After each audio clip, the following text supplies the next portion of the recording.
on dirait que tout ce côté-là, financier, toutes ces choses-là qui peuvent t'inquiéter normalement, ah oui, ça n'existait pas. Oui. Ça n'existait pas. J'étais comme, j'ai juste envie de faire... D'exprimer qui tu es. D'exprimer qui je suis, puis de réaliser mes rêves. Ouais. Parce que, ben, on a juste une vie, puis elle n'est pas si longue. Bonjour, c'est Dani Ross de Human Connection. Alors aujourd'hui, je vous présente Lolita, une jeune femme inspirante, belle, forte, dynamique, qui a étudié la mode et qui va nous raconter son histoire. Elle-même a vécu des épreuves, mais elle va vous donner des exemples incroyables de force, de résilience et d'authenticité. Alors, je vous la présente, Lolita. Bonjour Lolita. Salut Dani. Vraiment, ça me fait plaisir. J'avais tellement entendu parler de toi et je voulais connaître ton histoire. Alors, à toi la parole. Ben, premièrement, je suis vraiment contente d'être avec toi parce que si moi je t'inspire peut-être d'une certaine façon, c'est la même chose de ton côté aussi. Et ça, je l'ai senti dès la première fois qu'on s'est parlé, mais je te dirais même avant ça parce que je connaissais des amis, j'avais une amie en commun avec toi et je voyais parfois des photos de toi dans ces photos et il y avait quelque chose chez toi qui m'attirait, que je trouvais vraiment lumineux. Donc moi aussi, je suis très heureuse de faire ta connaissance. Merci, merci. Donc, ben, mon histoire. Moi, je suis née au Pérou. Donc, je suis née au Pérou, à Lima, mais toute ma famille vient de Cusco, donc de descendance inca, et ça, c'est très important pour moi. Et puis, j'avais un petit frère à l'époque, que je suis toujours, mais je veux dire, dans le sens, on était juste deux à cette époque-là. Il avait 2 ans de moins que moi, donc il avait 3 ans, et ma maman a décidé de quitter le Pérou et d'immigrer au Canada.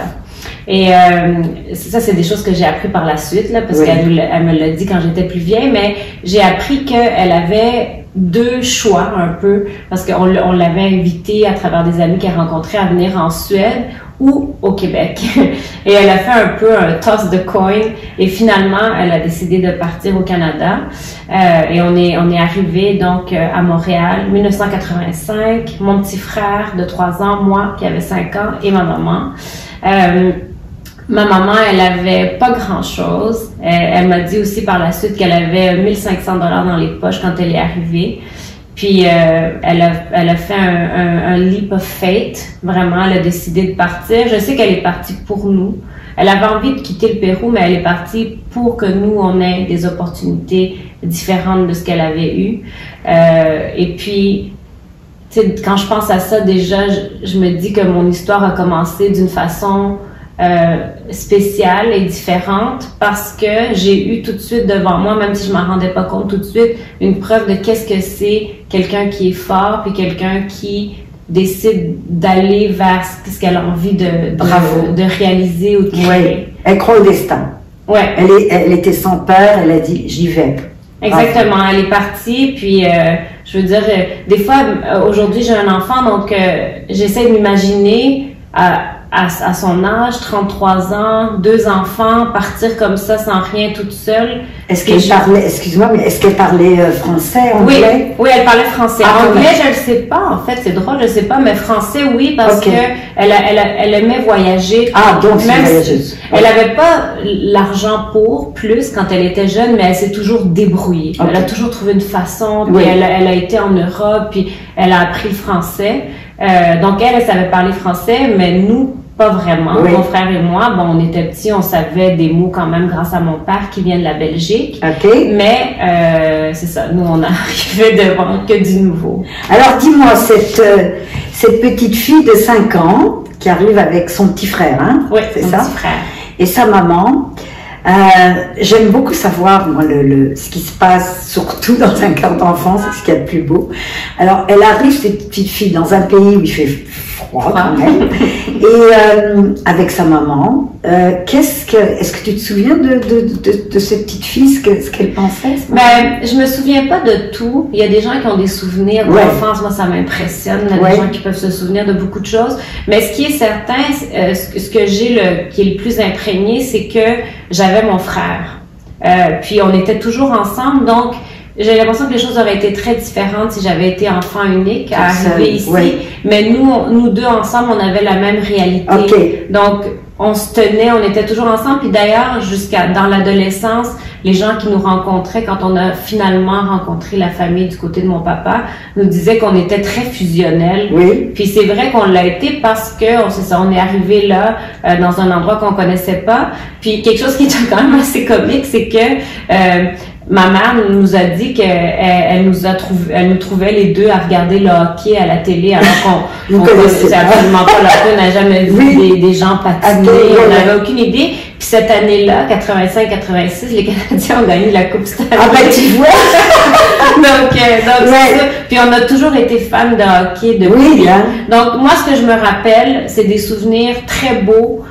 Parce que c'est, quand on est enfant, on dit un peu qu'on est comme des éponges, on absorbe tout. Tout est des découvertes. Donc, tu sais, non seulement on découvrait ce que des enfants réguliers découvrent à cet âge-là, mais en plus, il y avait tout cet aspect-là, un autre pays, une autre langue, une autre température. Tu sais, ça, je m'en rappelle à cause des photos, mais où on est dans la neige avec nos petits habits que ma mère avait réussi à dégoter, des petits habits dépareillés, puis tout ça. Puis, je veux dire, on est toujours, moi, je me vois comme étant toujours heureux, puis des découvertes une après l'autre. Et ta maman, à cette époque, donc elle arrive, alors elle a dû se trouver un travail, évidemment. Ben, en fait, elle a commencé par étudier. Elle est allée à l'éducation des adultes parce que, tu sais, quand on vient d'ailleurs, il y a toujours des histoires d'équivalence. D'ailleurs, je trouve ça toujours, aujourd'hui, je pense que c'est problématique quand on voit tellement de gens qui travaillent, par exemple, dans l'industrie du taxi avec des super diplômes, mais bon. Fait qu'elle a dû faire des équivalences. Puis elle a trouvé quelque chose. Elle travaillait en fait dans la revente de voitures avec un ami qu'elle aidait tout le côté comptabilité, etc. Et en fait, malheureusement, ma maman, elle est très rapidement tombée malade. Elle a commencé à faire de l'arthrite rhumatoïde chronique. Donc, elle a dû arrêter en fait de travailler très rapidement. Donc, c'est sûr que ce côté-là, je veux dire, ça a rendu les choses encore plus difficiles. Mais toujours cette force-là dont je parlais au tout début, c'est comme si je veux dire, j'étais bien consciente qu'elle avait des problèmes de santé, mais elle réussissait toujours, alors que je sais à quel point c'est douloureux, là, de jamais, pas qu'elle avait honte de nous demander notre aide, on l'aidait des fois, puis tu sais, je me rappelle, il y a des matins, il fallait l'aider à s'habiller, tout ça, mais elle est d'une force puis d'une résilience qui fait en sorte que tu as pris d'elle. Oui, je pense que oui. Que tu as pris d'elle. Alors donc, comme tous les enfants, vous allez à l'école et tout, mais toi, très jeune, à 10 ans, tu m'as dit que déjà, tu connaissais ta passion. Oui. Je sais pas pourquoi j'étais si passionnée par la mode, mais ça a commencé très tôt. C'est sûr que ma mère, j'ai toujours été quelqu'un qui adore les photos. Encore aujourd'hui, il y a des jours où je m'assois devant des boîtes de photos puis je les passe toutes. Puis donc je regardais ces photos, puis ma mère, elle a vécu dans les années 60-70 sa jeunesse, puis elle était très hippie dans son look. Je connais. Oui. Donc moi j'ai toujours été attirée par ça, les couleurs, les broderies, les foulards dans les cheveux, tout ce qui fait le hippie, les broderies sur les jeans, etc.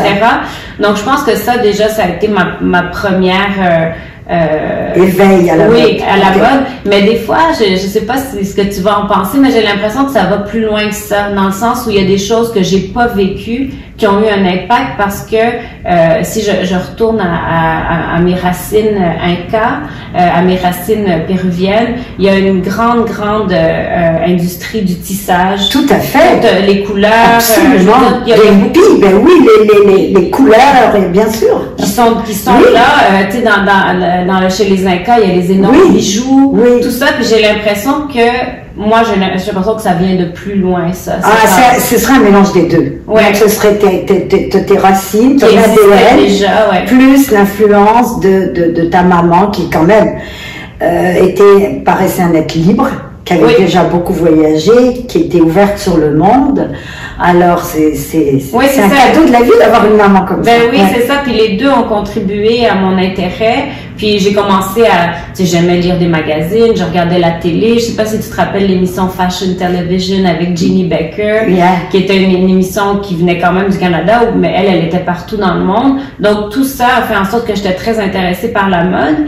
Puis quand on arrivé vers l'adolescence, 12, 13, 14 ans, là, j'étais vraiment intéressée. Puis je savais même, j'avais décidé que je voulais devenir journaliste mode à ce moment-là. Mais en même temps, ma réalité était tellement loin de ce monde hyper glam, hyper luxueux. Parce que, je veux dire, le premier élément de la mode, on s'entend, c'est les vêtements, les accessoires, etc. Puis ma mère, elle pouvait pas m'offrir ça. Mais elle m'a dit, tu sais, moi, quand j'étais en Europe, puis je voulais justement avoir des trucs intéressants, quelqu'un m'a dit, va voir les friperies. C'est très à mode, le friperie. Moi, je vivais à Londres. En 70, et je m'habillais que des friperies. Je comprends là-bas, je veux dire, la mode était extraordinaire. C'est fabuleux. Londres, là, c'était fantastique, oui. Puis, alors, je le comprends très bien. Donc, c'est ça, donc elle m'a dit, moi, c'est ça que j'ai fait. Tu sais, Emmaüs, etc. Fait que là, j'ai regardé, je commençais à chercher pour les friperies. Puis, il y en avait une vraiment pas loin de chez moi, là, honnêtement, 5 minutes, qui s'appelait, c'est l'Armée du Salut, en fait, qui était une énorme friperie. Et je dois t'avouer qu'au début, je suis rentrée à reculons, parce que j'étais gênée, en fait, de magasiner là. Je l'aurais certainement pas dit à personne. Puis, tu sais, il y a un côté où je me disais, pourquoi est-ce que, tu sais, je dois faire tout ça pour pouvoir avoir moi aussi des vêtements. Mais, graduellement, assez rapidement quand même, j'ai réalisé que je trouvais des choses que les autres avaient pas. Parce que, évidemment, même si aujourd'hui la mode, elle est plus uniformisée, à l'époque, c'était déjà le cas. Tu sais, je me rappelle, moi, toutes mes amies allaient chez Jacob. Tout le monde s'habillait chez Jacob quand j'étais dans l'adolescence. Donc, tout le monde était habillé pareil ou presque, mais moi, j'avais toujours des trucs différents. Puis j'ai réalisé que j'aimais ça quand même démarquer. Tu sortais du lot. Ouais, je sortais du lot. Puis une autre chose aussi, c'est que ça m'a fait comprendre les tissus. C'est quoi un tissu de qualité comparativement à ce qu'on achète en magasin versus qu'est-ce que tu peux trouver en friperie quand tu trouves un magnifique haut en soie ou en laine, tu sais. Puis que je pouvais acheter pour 5 $.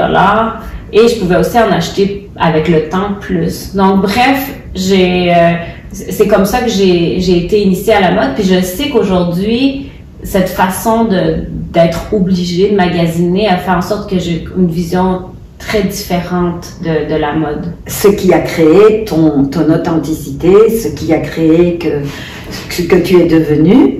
Alors revenons alors t'es adolescente, donc tu étudies à une école de mode pour être journaliste. En fait, j'étudie au Cégep Marie-Victorin en commercialisation de la mode. Puis après, j'allais faire à l'université le journalisme parce que je me suis dit, je veux pas que personne me dise que j'ai pas ce qu'il faut pour être journaliste mode, donc je vais faire les deux. Je vais faire la mode et le journalisme, puis là, on pourra pas rien me dire. T'étais très smart déjà, jeune, très smart, très équilibrée, oui, c'est bon. Et alors, quand t'es sortie t'as fini tes cours, t'allais travailler où? Mon premier job, c'était comme pigiste au journal Voir. Ok, je me souviens. Donc, c'était la section Voir la vie.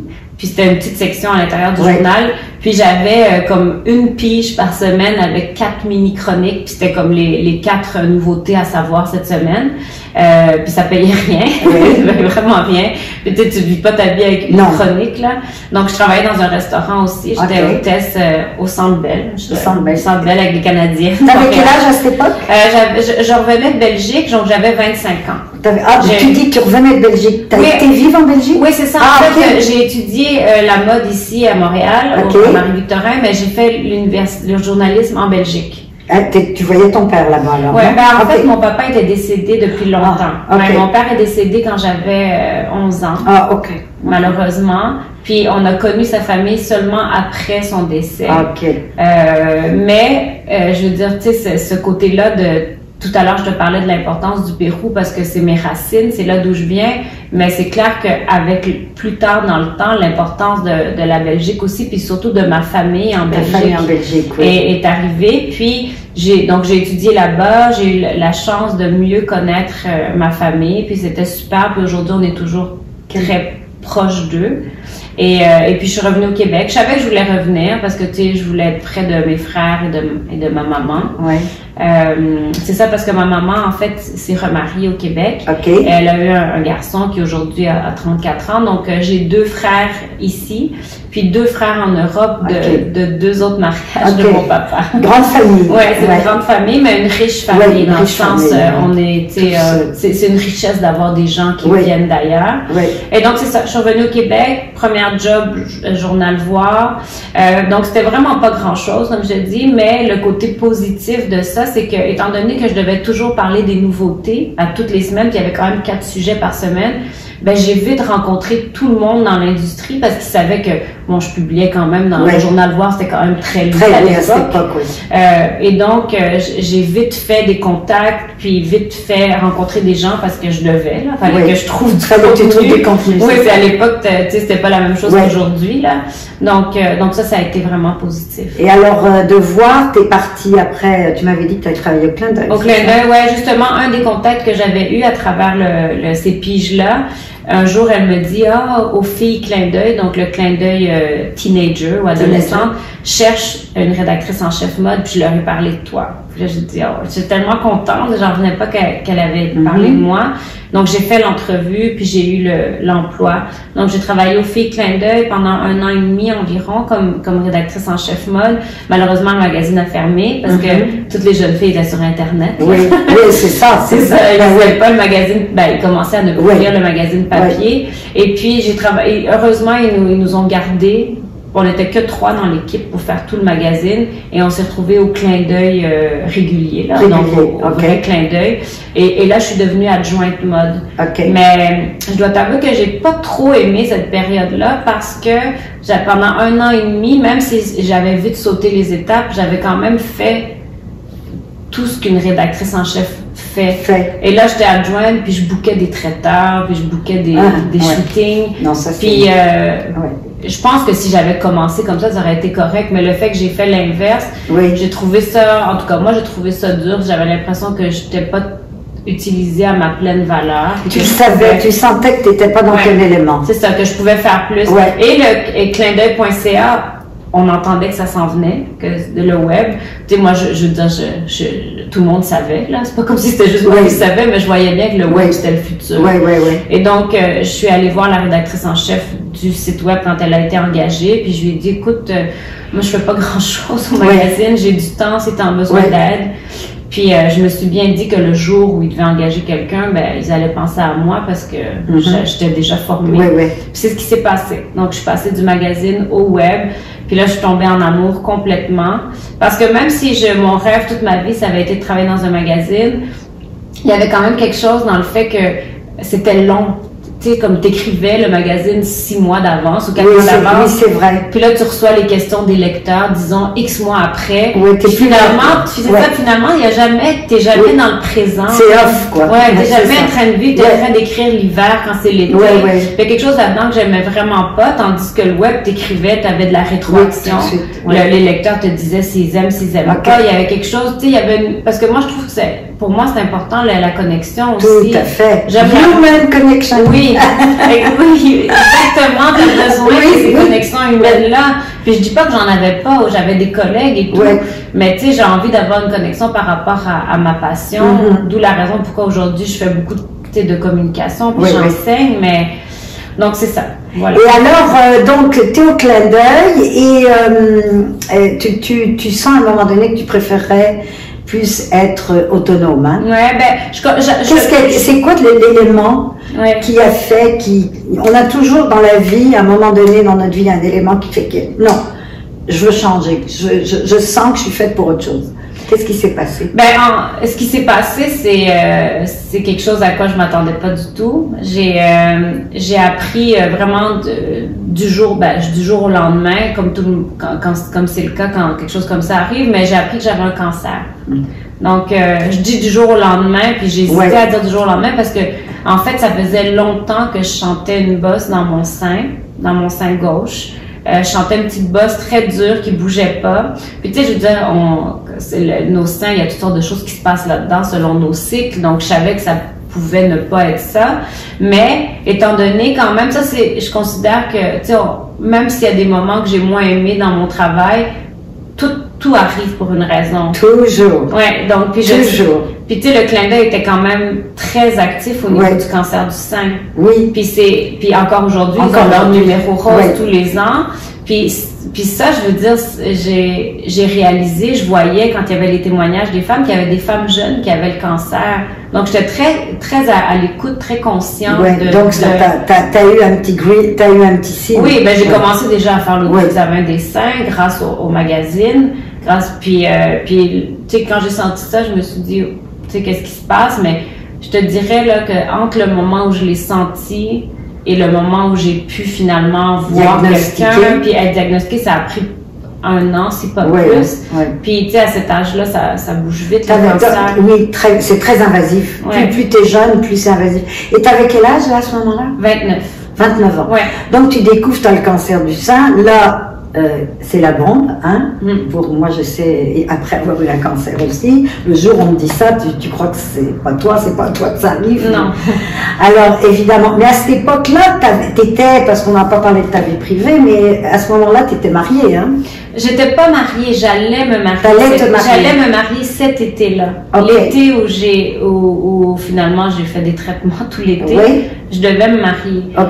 Moi, j'ai un mari aujourd'hui qui s'appelle Jonathan, mais qui est mon chum depuis que j'ai 16 ans. Donc, aujourd'hui, ça fait 26 ans qu'on est ensemble. Et quand j'ai appris que j'avais le cancer, comme je vous dis, on devait se marier. Puis normalement, il m'avait dit qu'il me faisait une opération pour enlever la tumeur et que j'allais avoir de la radiothérapie. Donc nous, on se dit, bon, on est capable de vivre puis de dealer avec ça.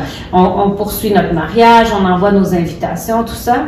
Et puis le lendemain de l'envoi de l'invitation, je reçois un appel de l'hôpital me disant, est-ce que tout est beau pour ma première chimio? Là, je dis quoi? Je dis, vous vous trompez de personne. J'ai dit, j'ai pas de chimio. Puis là, il dit, c'est bien Lolita Dandois. Je dis oui. J'ai dit, mais j'ai pas de chimio. Là, il dit, écoutez, peut-être qu'il y a une erreur, mais je vais demander à votre docteur de vous appeler. Fait que là, finalement, les docteurs s'étaient vus au Tumor Board, donc c'est dans les hôpitaux universitaires. Et il y avait plusieurs docteurs qui n'étaient pas d'accord avec mon docteur à moi, comme quoi je ne devais pas faire de chimio. Et ils considéraient que je devais en faire. Et ils m'ont rencontré pour me le dire, mais bon, je veux dire, ça s'est mal passé, la communication, clairement, là. Puis, le docteur qui était le plus, comment dire, certain que je devais en faire, a demandé de me rencontrer. Puis, il m'a dit, j'ai une fille de ton âge, puis si elle avait exactement ce que tu avais, je lui ferais faire de la chimio. Donc là, quand il m'a dit ça, je pouvais pas, je veux dire, c'était l'argument, parce qu'ils m'ont quand même dit c'est mon choix, mais bon, c'est ce genre de choix impossible à faire. Et j'ai décidé d'accepter, mais ça a fait en sorte que moi je voulais pas me marier chauve, là. Il y avait pas question que je fasse ça, puis je savais bien que j'allais être malade, que ça allait être difficile. Donc, j'en ai parlé avec Jonathan, puis on a réécrit aux gens. Puis Jonathan a prétexté qu'il avait un voyage de travail qui était pas annulable. Aujourd'hui, je me dis que c'est ridicule. Personne ne devait croire avec ça. Le temps. Mais à l'époque, ça me semblait correct, là. Tu voulais pas en parler? Non, je voulais pas en parler. Tu voulais pas. Et dis-moi pourquoi tu voulais pas en parler? Parce que ça, c'est intéressant de dire. C'est parce que les choses ont tellement changé depuis. Mais j'ai l'impression que très étrangement, j'avais une gêne par rapport à ça. J'avais comme une honte. Tu voulais pas être jugée? Ouais, je voulais pas être jugée, je voulais pas être pris en pitié. Je voulais juste pas que les gens sachent. Puis ça, c'est le côté où quand tu veux pas être jugée qui est plus simple à comprendre, mais il y a aussi un côté plus difficile selon moi, c'est que j'étais pas quelqu'un de très positif face à la maladie. Je suis quelqu'un de positif dans la vie, mais j'étais pas positif face à la maladie. Je l'ai très mal pris quand on me l'a annoncé. Je suis tombée dans les pommes. Et puis, j'ai eu beaucoup de difficultés à l'accepter. Puis, je pense pas que tu peux partager quelque chose que tu n'acceptes pas toi-même. Ça c'est vrai. Ouais, je pense. Tu vois, parce que moi j'ai eu le cancer et je l'ai tout de suite accepté. Ben, ça a été une bombe. Ça prend quelques jours. Et je l'ai accepté. Et je l'ai très vite ressenti, moi, comme... faut dire que j'étais plus vieille que toi, aussi. Et puis, ça dépend. Mais je l'ai pris un peu, moi, d'une façon, en disant, c'est un signe. tu vois. Mais chacun le vit à sa façon. Ouais, c'est ça. Et toi, à cette époque, comme tu dis, tu l'acceptais pas et tu étais négatif, tu avais peur peut-être de pas t'en sortir? Oui, oui, très rapidement, c'est ça. Parce que le changement de pronostic, qu'on ne devait pas faire de chimio, puis tout d'un coup on devait en faire, pour moi, dans ma tête, c'était, il y a quelque chose qu'on ne dit pas, puis c'est pire qu'on le pensait. Eux me disaient une raison qui était la vraie, mais dans ma tête, c'est parce que c'est pire, puis il faut vraiment agir, il faut faire des choses. Donc, je me suis fait un cinéma dans ma tête, et je voulais pas le partager parce que j'avais peur que j'allais mourir, et je voulais pas que les gens sachent ça. D'ailleurs, tout le long que j'ai été malade, j'ai jamais accepté que personne prenne aucune photo de moi. Parce que je me disais, je veux pas que les gens regardent ces photos-là une fois que je suis plus là, et que ça soit ça qui... Donc, c'est pour ça que c'était très négatif. C'est très négatif ton expérience. Alors, donc, pour revenir à ton histoire, tu découvres que tu as le cancer, tu devais te marier, là, tu repousses ton mariage, et c'est ça qui a changé après ta carrière. Oui, oui, en fait, je le savais pas à ce moment-là, mais le fait de devoir m'arrêter, parce que j'étais obligée de quitter mon emploi, la partie dans les traitements était très difficile, j'étais très dépressive. J'ai d'ailleurs, ça m'a pris du temps, mais j'ai commencé j'ai vu un psychiatre, j'ai commencé à prendre des antidépresseurs, puis ça m'a vraiment aidé. Mais quand je commençais à aller mieux, là, t'as du temps pour réfléchir. C'est rare qu'on se retrouve à la maison, puis qu'on a du temps pour soi. Donc, je commençais à réfléchir, puis je réalisais que finalement, il y avait beaucoup de choses qui me plaisaient pas tant que ça, même si c'était mon rêve d'être dans le magazine. Il y avait quelque chose par rapport à peut-être la manière que je voyais la mode, ma vision qui pas toujours très commerciale.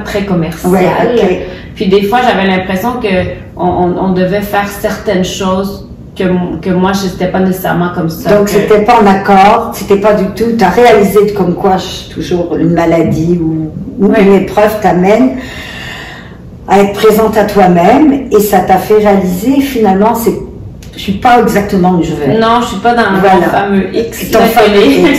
Alors, qu'est-ce donc, c'est là où tu as décidé de changer et et devenir complètement autonome et faire the way you want it, à ta façon, à toi, sans l'influence d'un magazine, sans l'influence de patron, sans l'influence de personne. Ouais, c'est ça.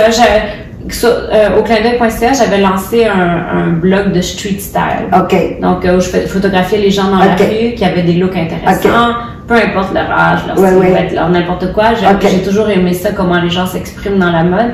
Puis ça a vraiment bien marché. J'ai gagné un prix 2 ans de suite pour le meilleur blog mode au Canada. Puis j'en étais très fière. Puis j'ai vu que ça, c'est quelque chose que j'aimais, le blog, puis que je faisais bien. Donc, j'ai commencé à me dire, pourquoi est-ce que je lancerais pas mon blog à moi, où là, je pourrais vraiment exprimer ma manière de voir les choses. Mais, tu sais, évidemment, des fois, je repense aujourd'hui, puis je me dis, à l'époque, il n'y avait pas vraiment de collaboration, tu faisais pas de l'argent avec un blog. D'ailleurs, aujourd'hui encore, tu fais pas vraiment d'argent avec un blog, à moins qu'il soit extrêmement populaire, connu. Mais le fait que je venais en tout cas selon ma manière de voir les choses, que j'aurais pu frôler la mort, que j'aurais pu ne plus être là, on dirait que tout ce côté-là, financier, toutes ces choses-là qui peuvent t'inquiéter normalement, ça n'existait pas. Ça n'existait pas, j'ai juste envie de faire... D'exprimer qui tu es. D'exprimer qui je suis, puis de réaliser mes rêves, parce que, on a juste une vie, puis elle n'est pas si longue que ça. Bon.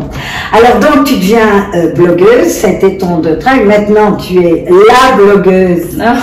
Tu es la blogueuse, mais je vais pas dire fashionista parce que c'est pas quelque chose que tu aimes vraiment, hein, qu'on dit. C'est pas que j'aime pas, je suis fashionista aussi, mais c'est juste que ça peut représenter tellement de choses. Alors maintenant que tu dirais que ta carrière, exactement ce que tu fais, tu es une grosse influenceuse sur Montréal, hein, on le sait. Tu es quand même très connue. Tu es en connexion avec qui tu es. Alors, qu'est-ce que tu veux, à travers ce que tu fais maintenant, qu'est-ce que tu veux exprimer aux femmes à chaque photo que tu mets, à chaque Ben, en fait, ça m'a pris du temps à le réaliser ou à le dire en mots, mais je pense que j'ai toujours voulu montrer que la mode était accessible pour toutes et tous. J'ai toujours voulu montrer que ça n'avait rien à voir avec ton âge, avec ta silhouette, avec ton budget. Je veux dire, le budget pour moi, c'était quelque chose qui me bloquait face à la mode, on s'entend. Puis ça, c'est toujours quelque chose que j'ai voulu montrer. Puis je pense que finalement, c'est ce que je fais aujourd'hui. J'essaie toujours de montrer le côté positif de la mode, qu'est-ce qui fait en sorte qu'on peut tous se l'approprier et que la mode peut être tellement un outil pour se sentir mieux dans sa peau. Des gens voient souvent la mode comme étant superficielle, puis c'est vrai qu'on s'entend, ça on s'entend quand on dit voici ce que vous devez avoir pour les voici cet été, ça c'est sûr qu'il y a un côté superficiel, mais quand tu rentres dans comment la mode peut modifier comment tu te perçois, comment tu te sens en tant que femme, peut te sentir te faire beaucoup mieux. Ben là, ça a un impact. Moi, c'est ce côté-là que je pense que je montre aujourd'hui, puis que je veux continuer à montrer. Puis tu sais, je veux dire, moi aussi, je vieillis. Je me rappelle, quand j'étais jeune, je voyais dans les magazines comment porter telle tendance à 20 ans, mais comment la porter à 40 ans. À 40 ans, tu peux plus porter de mini-jupe. Tu sais, des trucs comme ça qui restent ancrés d'une certaine façon. Puis même si c'est plus que les magazines communiquent aujourd'hui, ça reste ancré pour des gens de ma génération, par exemple. Et même c'est surtout aussi, je crois que si les gens sont... Il y a des gens très influençables. C'est comme ça d'ailleurs que les gens font de l'argent à faire, suivant tel truc, et it's okay tout. Mais en fait, pour moi aussi, après avoir été styliste aussi, ça va avec, tu dois porter quelque chose qui va avec ton corps, qui va avec ton mood, qui va avec qui tu es, qui va avec comment tu penses. Je crois que c'est ça. Il faut que tu sois authentique dans ce que tu portes. Toujours, même dans ce que tu portes. Ce que t'aimes, puis pas être bloqué par rapport à... Pas être obligé, pas te sentir mal parce que tu peux pas porter ça. Alors, donc, ça, c'était ton cheminement.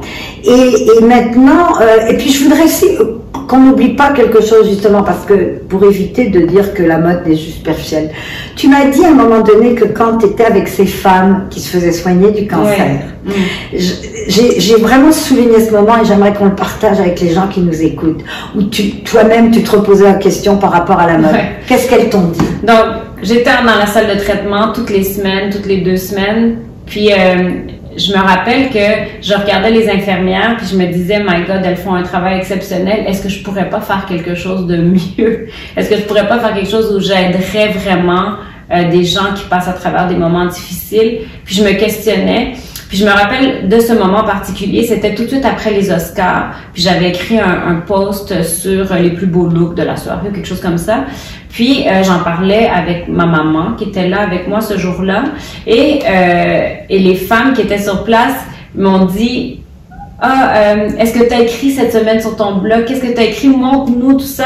Puis là, je leur communiquais, je leur disais, mais tu sais, voyons, est-ce que c'est... Des fois, je me demande si je devrais continuer à faire ça. Puis elles m'ont dit, il faut, parce qu'on a besoin de moments comme ça où on se sort de ce qu'on vit. Puis ça m'a fait réaliser que on a parfois l'impression qu'on fait peut-être pas un emploi qui aide. Si on regarde, si on pense au côté médical, on sauve pas des gens, voilà. Si on sauve pas des gens, on le dit souvent, là, on sauve pas des gens. On n'est pas en train de sauver des gens. Mais on réalise pas comment on a un impact sur les autres, peu importe qu'est-ce qu'on fait. Puis je pense que dans n'importe quoi qu'on fait, on peut apporter du positif à ce métier ou à cette chose-là. Et c'est pour ça que c'est encore plus important pour moi aujourd'hui de montrer le côté positif de la mode, puis de montrer comment, même à travers une maladie, même à travers plein de choses difficiles de la vie, une séparation, peu importe, il peut y avoir un impact important. Oui, parce que tu fais rêver les gens. Il y a une part de rêve quand même, tu sais, et surtout de la façon, toi, Jeanne, tu traites de la mode. Comme tu dis, tu peux être vieille, jeune, riche, pauvre, grosse, mince, mais c'est ça, et pour les femmes et les hommes aussi d'ailleurs maintenant. C'est à travers ce que tu vas porter telle journée, ben tu vas te sentir mieux. Ou peut-être si un matin je me réveille pas bien, mais je mets ça, je me mets une petite rouge, ouf, je me sens mieux. Donc, ça a aussi un impact sur notre truc.